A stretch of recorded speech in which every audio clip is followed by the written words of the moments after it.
evening. A damning report revealing how the Church of England failed to protect boys from paedophile priests has been published this afternoon. The document, by former judge Baroness Butler-Sloss, criticises the Church for seriously inadequate record-keeping and other significant failures. The failings allowed two priests sexually abusing a number of boys in Eastbourne during the 1970s and 80s. Tonight, one of those victims cautiously welcomed the findings, and the most senior bishop in Sussex, who commissioned the report, has issued a formal apology. Colin has our report. Revealing over 40 years of failings, it's a damning review of how the Church and police treated two paedophile priests and their victims. Reverend Roy Cotton and Reverend Colin Pritchard abused at least 7 boys in Eastbourne in the 70s and 80s. Bishops knew Cotton had a conviction for sexual assault of a choir boy, but allowed him to be ordained in 1966.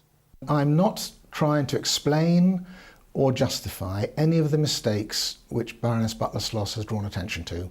We accept those and the recommendations that follow them, absolutely.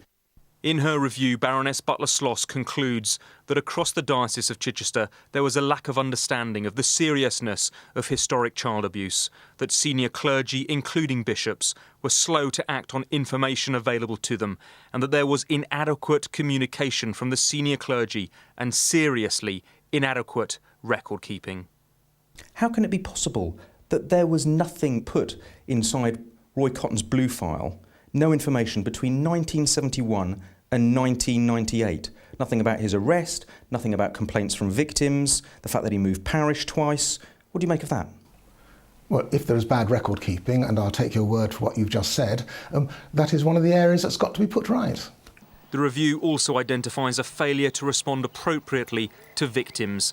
Brothers Phil and Gary Johnson were groomed and seriously sexually abused by Roy Cotton. Gary targeted as a choir boy, Phil abused on foreign trips and in Eastbourne from the age of 7 till his late teens. He was also abused by Colin Pritchard. In 1996, the brothers went to the police to try to stop the priests abusing further children and get justice. But Cotton and Pritchard remain free for over a decade. The mistakes made by the Church have been very serious and have prolonged a lot of the suffering and heartache that we've had to go through. I think had they acted quicker and more professionally and more sympathetically, a lot could have been done an awful lot sooner and could have saved a lot of heartache. Also laid bare a catalogue of missed opportunities. In 1997, the Church failed to reveal or identify Roy Cotton's previous conviction. In 2001, Roy Cotton disclosed his conviction to Bishop Wallace Benn. No action was taken. In 2003, a 4th victim came forward. Again, Cotton remained a free man. The individual priests involved in these abuse issues were allowed to practice and were allowed to carry on in ministry pretty much unchallenged over a number of years, and that's very worrying. Baroness Butler-Sloss says the pair should have been suspended immediately by the Church while police investigated, and there was within the Church a failure to lead from the top. Seen here appearing on Top Gear in 2002, the Bishop of Lewes is heavily criticised. On a pilgrimage, he was unavailable for comment today, but his biggest blunder was to give Colin Pritchard permission to continue in ministry in 2007. At the time, Pritchard was, for the second time, the subject of a police investigation. There's harsh criticism of many people and an institutional weakness of which Bishop Wallace was part. Is his position still tenable? That's rather outside my legal responsibility, because bishops obviously have to be overseen by the Archbishop. But I do not believe that any direct material damage happened as a result of those particular decisions. It may be unclear if the failings resulted in more victims. It did, however, cause further pain and suffering to those who had been abused. We are deeply and profoundly sorry for what happened. Really ashamed on behalf of the church community. These things should never happen in society, but particularly when they happen in the context of the life of the church, which above all is a place where people ought to feel safe and trusting and have their human dignity respected, it's just doubly awful. And there's nothing I can say other than deeply sorry for that. Colin Campbell, BBC South East Today, Hove.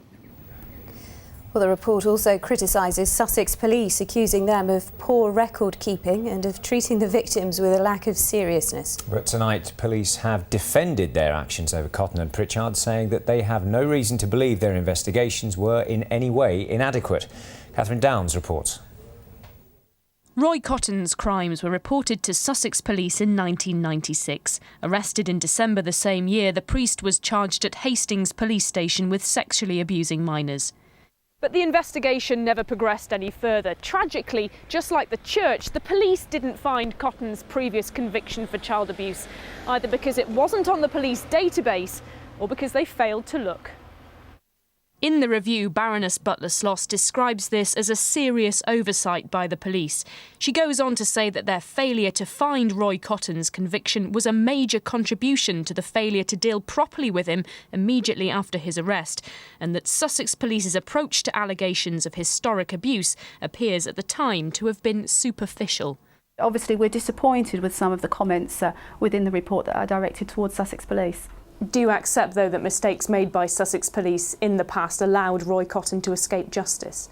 The difficulty with the investigation, obviously, is that it is quite historical. We are going back some 13 or 14 years, and at that time it was normal practice for papers to actually be destroyed after a certain length of time. So that's what's happened, and that's the main issue with the report, really, which is obviously we can't confirm or deny some of the content of the report.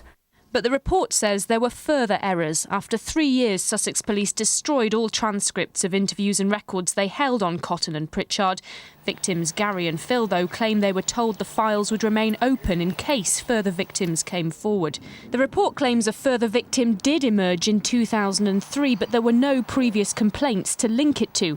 Sussex Police, though, say they have no record of these allegations. I think what we need to remember is that criminal record systems, police intelligence systems and so on can contribute to improving the safety of children, but they can never guarantee it.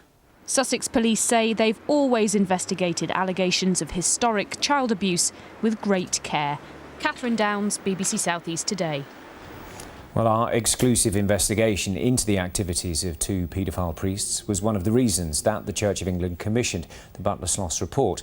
Back in October, we revealed that Colin Pritchard and Roy Cotton had been allowed to continue working at churches in East Sussex, even though serious concerns had been raised about them. Both had been investigated by the police, and we discovered that Cotton was allowed to work despite a previous conviction for a sexual offence against a child.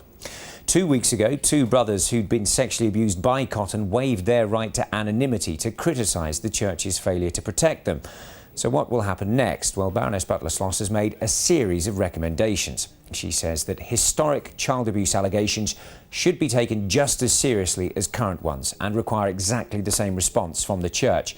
Alleged abusers should almost always be suspended pending police and church investigations, and that clergy and lay leaders at every level should receive regular training to recognise and understand historic and current child abuse allegations. Baroness Butler-Sloss says that the Church has made considerable strides to understand the importance of child protection procedures, but now needs to implement them at every level.